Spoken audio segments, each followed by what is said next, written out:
असदुद्दीन ओवैसी का कांग्रेस पर प्रहार। महाराष्ट्र की घटना पर विपक्ष को लपेटा। कांग्रेस को याद दिलाई ये घटना। बीते रविवार को महाराष्ट्र की सियासत में जो कुछ भी हुआ वो सबने देखा कि कैसे जिन चाचा की उंगली पकड़कर भतीजे अजीत ने राजनीति का क ख ग सीखा, उन्हीं चाचा का हाथ झटक दिया और चाचा समेत पूरी एनसीपी की नैया बीच मझधार में फंसा दी। हालांकि इस पूरे घटनाक्रम को लेकर विपक्ष की तमाम पार्टियों ने बीजेपी को आड़े हाथों लेते हुए निशाना साधा है। विपक्ष का आरोप है कि बीजेपी पूरे विपक्ष को खत्म करना चाहती है। वहीं इस पूरे विवाद के बीच ऑल इंडिया मजलिस-ए-इत्तेहादुल मुस्लिमीन के चीफ असदुद्दीन ओवैसी ने कांग्रेस को लपेट लिया है। आपको बता दें कि ओवैसी रविवार को राजस्थान के जयपुर पहुंचे थे, जहां उन्होंने यूसीसी के मुद्दा और एनसीपी में हुए घटनाक्रम को लेकर कांग्रेस पर हमला किया। अपोजिशन यूनिटी होना चाहिए, अपोजिशन यूनिटी होना चाहिए। पटना में एक मीटिंग हुई और वो पटना की मीटिंग में महाराष्ट्र से शरद पवार साहब जिस शख्स को लेकर आए थे, प्रफुल्ल पटेल, आज प्रफुल्ल पटेल बीजेपी से जाकर मिल लिए। आप बताइए कौन से अपोजिशन की मीटिंग है ये जिसको आप बुला रहे हैं, जो आपके साथ बैठकर बातें कर रहा है, वो चंद दिन के बाद आज बीजेपी की तारीफ करता है महाराष्ट्र में।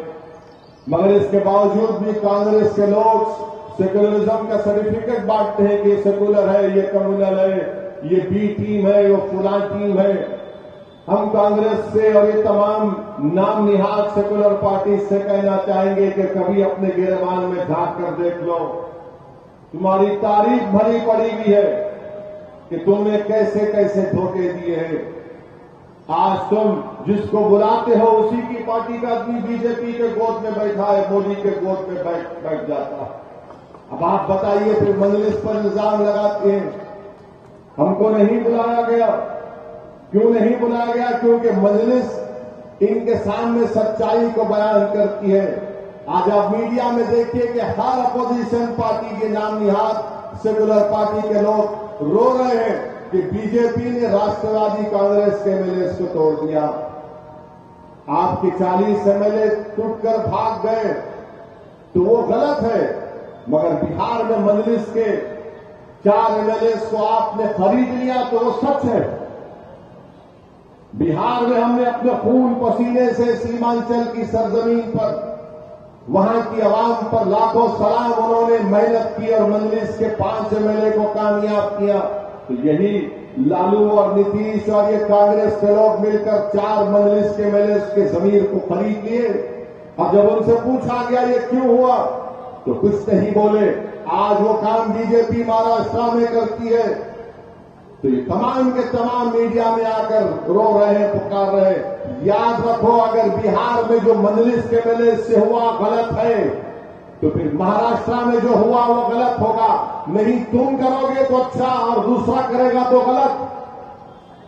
ये इनका नाटक है, इनकी पॉलिसी है कि मीटिंग में जिसको बुलाकर बिठाते हैं। आज प्रफुल्ल पटेल साहब बीजेपी की तारीफ कर रहे हैं, ये तुम्हारा अपोजिशन यूनिटी है। अरे छोड़ो, ये सर्टिफिकेट बांटने की दुकान बंद करो। तुमको अगर बीजेपी को रोकना है तो आइडियोलॉजी की बुनियाद पर रोको। बीजेपी से मुकाबला करना है तो एक एजेंडा बनाओ। ये नहीं हो सकता कि नहीं हम जो करेंगे वो सच है और दूसरों को सबको गुलामों की तरह आपके सामने सर झुकाकर खड़ा होना पड़ेगा। ये नहीं होने वाला है। अब आवाम बेजार हो चुकी है, नौजवान बेजार हो चुका है। तुम सिर्फ झूठ बोल बोल कर मुस्लिम अकलियत का वोट तो ले लेते हो, मगर उसके बाद तुम बीजेपी को हरा नहीं पाते। इतना ही नहीं, ओवैसी ने आगे कहा कि कांग्रेस बड़ी बड़ी बातें कर रही है। क्या मुझे नजर नहीं आता कि आपकी पार्टी में क्या हो रहा है? आपकी पार्टी में कितने लोग तैयार बैठे हैं, कितने लोग मौके के इंतजार में हैं? कांग्रेस के लोग बड़ी बड़ी बातें कर रहे हैं, वो ऐसा ऐलान कर दिए, वो फुला कर दिए। अरे भाई साहब, क्या हमको नजर नहीं आता कि आपके पार्टी में क्या हो रहा है? आपकी पार्टी में कितने लोग तैयार बैठे हैं? आप ही के घर में कितने लोग मौके के इंतजार में हैं। हमसे भी बात करते हैं, हमने कहा भी रुक जाइए, टाइम पर बताएंगे। मगर मेरे अजीज दोस्तों और बुजुर्गों, यकीनन इस मुल्क में फिरका परस्ती को रोकना है। यकीनन देश के सेकुलरिज्म को, इसकी खूबसूरती को, अनेकता को बरकरार रखना है। मगर ये जिम्मेदारी सिर्फ हम मुसलमानों की नहीं। अगर अशोक गहलोत के बेटे लोकसभा का चुनाव हार गए तो क्या वैसे जिम्मेदार है? मैं जिम्मेदार हूं, थोड़ा बताइए आप। अगर उनके एक साथी नाराज है तो क्या मैं जिम्मेदार हूं उसका? मेरे अजीज दोस्तों और बुजुर्गों, डराएंगे आपको बीजेपी का नाम लेकर, आपको डराया जाएगा। ये तमाम बातें कहकर ओवैसी का नाम लेकर तो डराते ही हैं, मगर आपसे अपील कर रहा हूं कि आप डरिए मत, आप सच्चाई का साथ दीजिए।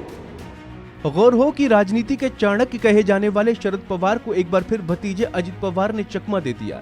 उन्होंने शिंदे सरकार का दामन थाम लिया और डेप्यूटी सीएम की शपथ ले ली। उनके साथ 17 एनसीपी विधायक भी बागी हो गए और इनमें से 8 ने शिंदे सरकार में बतौर मंत्री शपथ ली है।